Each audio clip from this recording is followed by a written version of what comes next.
Alright, so we're on to part 2 of the review of this beautiful gun right over here. This is the Air Arms S510 Ultimate Sporter Xtra. This one just happens to be in 22 caliber.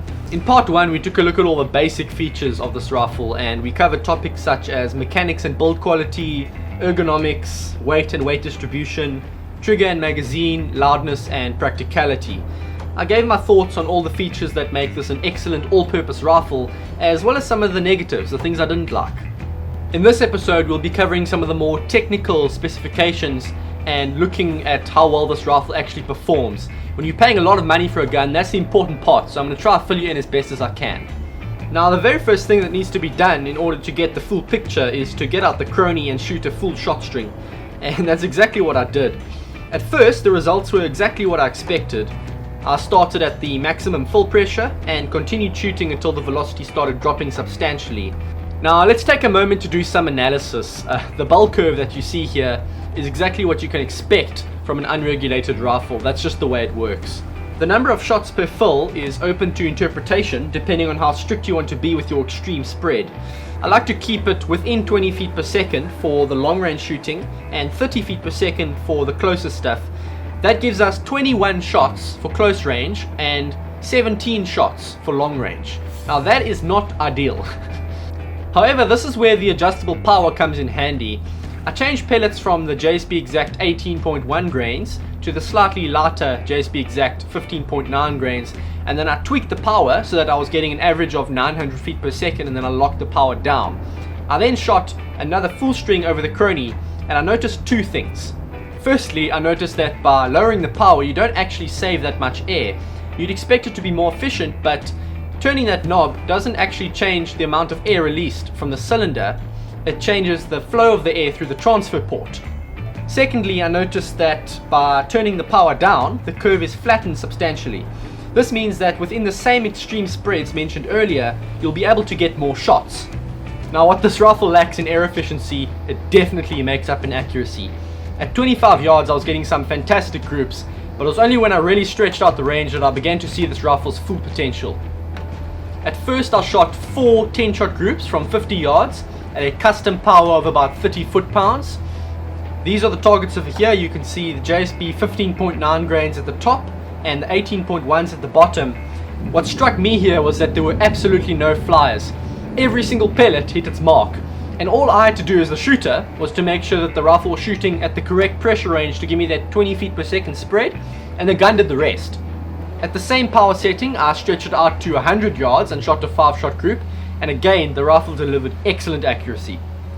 Now I don't really enjoy shooting paper targets, so just to add some fun to this review, these are some little water balloons being shot from 110 yards through the scope cam.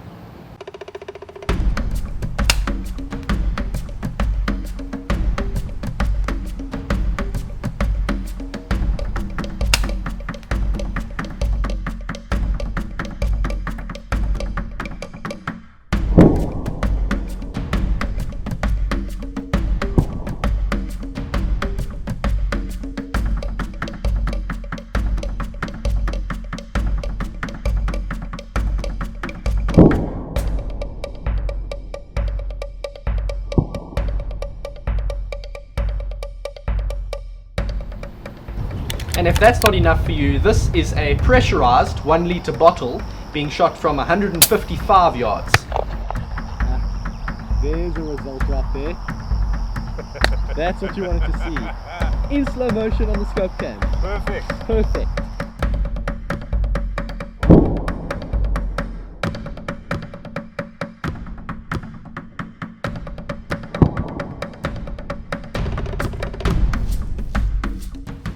So, this rifle is the business at 30 foot-pounds. We've established that. But what can it do at full power? It's an important question because that extra 5 foot-pounds will make a big difference when hunting. To answer that question, I went back out to the range to shoot a group through the scope cam with JSB 18.1 grain pellets at 50 yards at full power, and this was the result.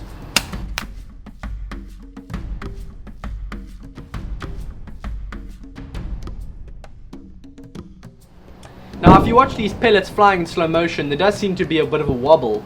This is what I expected, considering the gun is really slinging that lead quite fast, but this doesn't seem to affect the point of impact at all. Now, the group I shot at full power was ever so slightly larger than any of the groups I shot at custom power. But come on, a little group like that, that's good enough by anyone's standards. If you were taking headshots at pigeons from 50 yards, those birds would be dead 10 times out of 10. So my conclusion, if you're not planning to take many shots, just stick to high power, it'll get the job done. Otherwise, use the 15.9 grain JSB exacts, adjust the power down so that the gun is shooting at around 900 feet per second, and then lock it into place by tightening an Allen screw underneath the stock.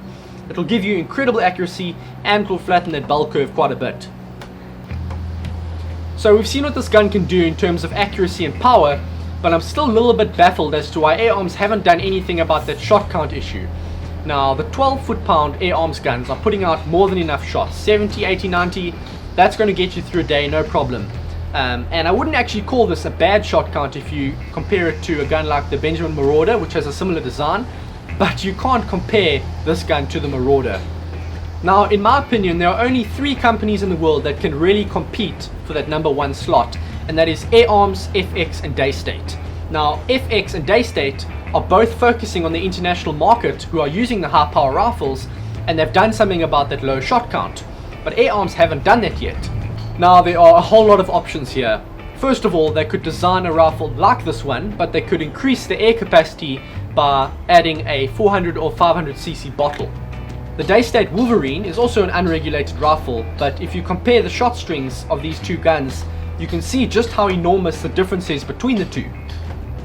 I know Air Arms do have the twin cylinder version of the S510, but in my opinion I way prefer the look and feel of a bottle. It just seems the natural way to go. The second option is to design a more efficient valve system. For example, Daystate started incorporating the Harper slingshot valve system into their rifles, which eliminates the problem of hammer rebound. That is, when the spring tension on the hammer causes it to hit the valve a number of times after the initial hit, releasing unnecessary air. Now, I know that the Ultimate Sporter does that because when you slow down the sound of a shot to like 1/16th speed, you can actually hear that hammer hitting the valve a number of times after the initial hit, and that's probably where some of the air is being wasted. The third option would be to add a regulator. Now, I think this would be a very sensible way to go.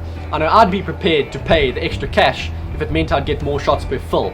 Now, Air Arms have made it very clear that they don't think a regulator is necessary, and I agree with them if you're talking about the 12 foot-pound rifles. The Air Arms TDR, for example, is shooting at 12 foot-pounds and is unregulated, and I get more than enough consistent shots out of this tiny air cylinder. But when you increase the power, the bell curve becomes much steeper and the need for a regulator becomes more apparent. Air Arms are without a doubt one of the most reliable, supportive, trustworthy, capable and innovative air rifle manufacturers out there, and I'm pretty sure that if they put their minds to it, they could design a rifle with a high power and a high shot count. If they could design a rifle like that, I would be the first person to buy it because these rifles are ridiculously accurate and they feel great to shoot. I would choose the Ultimate Sporter over the Daystate Wolverine any day for a bench rest competition, and that's saying something. So that's my rant done. I think you get the idea. There are still plenty of hunting videos on the way with this exact rifle, and those will be on my channel in the near future, so keep a lookout for those. And if your brain hasn't completely exploded from the sheer amount of information in this video, then I'll see you on the next one. Thanks for watching, guys.